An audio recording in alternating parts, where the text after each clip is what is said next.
Hello people, I'm a bit sick, so excuse my voice, but today I want to talk about sexual assault in New York City. Sexual assault in New York City has surged up to 300% in 2021, and it appears to not be slowing down, with attacks still happening in 2023. It needs to stop. New York City is a beautiful place, however it's a cesspit full of disgusting people. I feel like it needs to be said because there's not many people who cover it. They instead make New York City look like a magical wonderland. But if you dissect deeper into the heart of the city, you realize it's full of disgusting, vile people. Now, police are on the hunt for a sexual predator who attacked at least 2 women in 2 different boroughs. The first assault happened on the Upper West Side. Then days later, the man targeted someone else in Brooklyn. Eyewitness News reporter Crystal Cranmore has more on the search for the predator. Take a good look at the suspect. You see him jumping the turnstile with the scooter. The attack happened around 6 o'clock Saturday morning. The woman yelled for help before authorities say the suspect let her go and ran away. Detectives are linking this attack to another one last week near 69th and Broadway on the Upper West Side. Surveillance video shows the suspect running away. The 33-year-old victim says the man rode up on a scooter, dragged her to a secluded area, and then sexually assaulted her.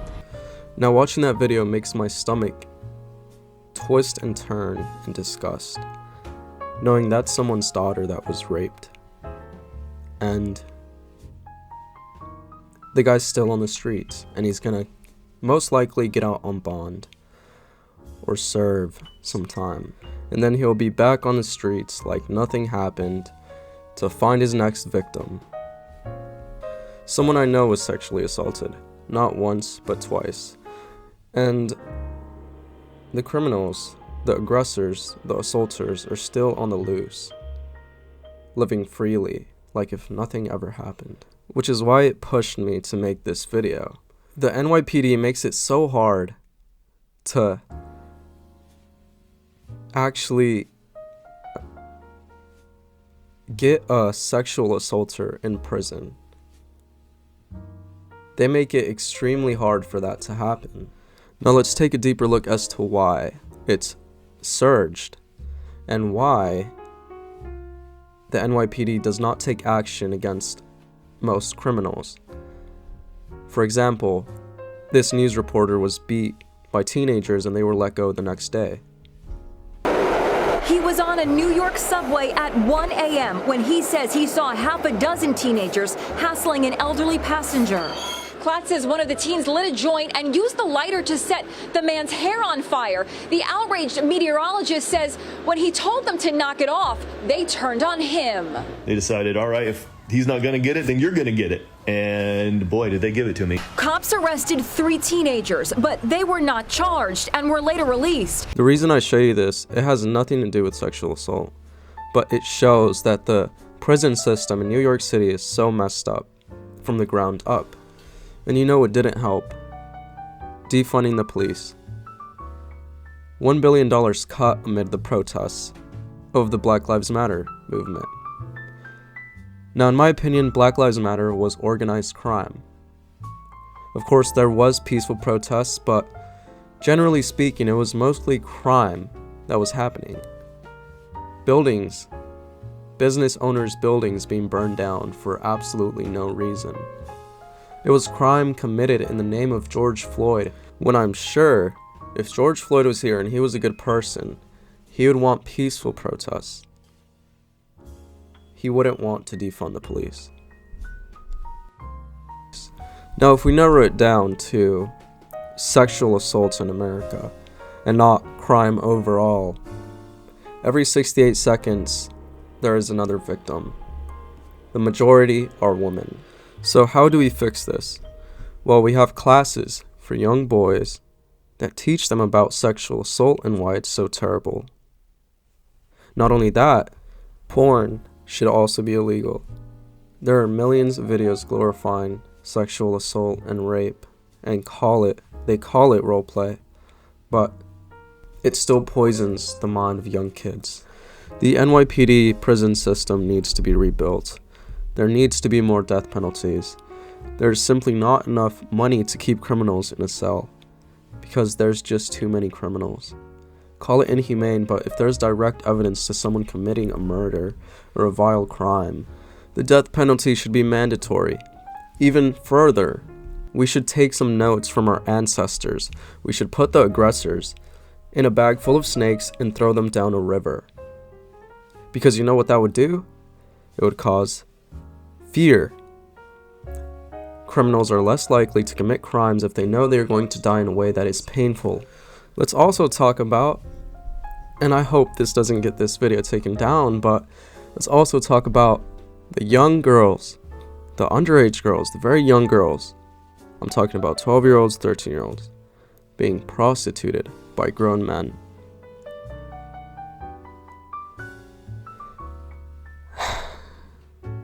The answers are so simple to fix this. Stop letting criminals out on bond. The death penalty should be used more frequently. But that'll never happen because America does not care. And with that being said, this video is pointless. But I felt like I needed to say this. I felt like I needed to at least put something out, even if no one watches it. If you want more insight on how grimy New York City can be, you could go ahead and watch Taxi Driver, where, it goes into a visual representation of young girls being prostituted by grown men, because that does happen in New York City. Paul Schrader did a wonderful job writing this film, and I think it'll give you more insight on how grimy New York City really is and the problem of young girls being prostituted. I myself always carry a 9mm with me, and if somebody were to try something, they're going to get a hollow point to the brain. And is that controversial? Is self-defense controversial? New York City's run by maniacs, and if the NYPD doesn't do anything about it, there will only be more violence. And I can guarantee, as soon as the death penalty is pushed forward more for scumbags, it'll be an example that will change the world as we know it. America as we know it, because this is mainly a problem in America. I can guarantee all these wannabe thugs will stop being so eager to commit crimes if they know they're going to the death penalty and not get a free living quarter, because most of these people are homeless, let's be honest here. New York City and its civilians are so desensitized to violence that they just let it happen. Someone can be beat to death in a subway, and they'd look the other way. New York City is dying, and if the NYPD doesn't do anything, the only way stuff will change is if the civilians, the good civilians, which are the majority, there's a lot of good people in New York City, if they stand up against, if they see something happening, if they try and intervene, whether it's with pepper spray or something, just if people try to intervene. For example, if I saw an old lady getting robbed, 3 a.m. at a train station, I'd pull out my 9mm and I'd shoot the aggressor instead of just standing by and watching. I'm not saying do that, but I'm saying if you can legally help someone, then do it, because the NYPD will not do anything about it. And YouTube, if you take this video down because I said that, you guys are scumbags, because I'm just telling people to defend innocent people. I'm not encouraging bad violence like most of this drill music does. Drill music is a big part of the reason why so much violence happens. And that's just factual.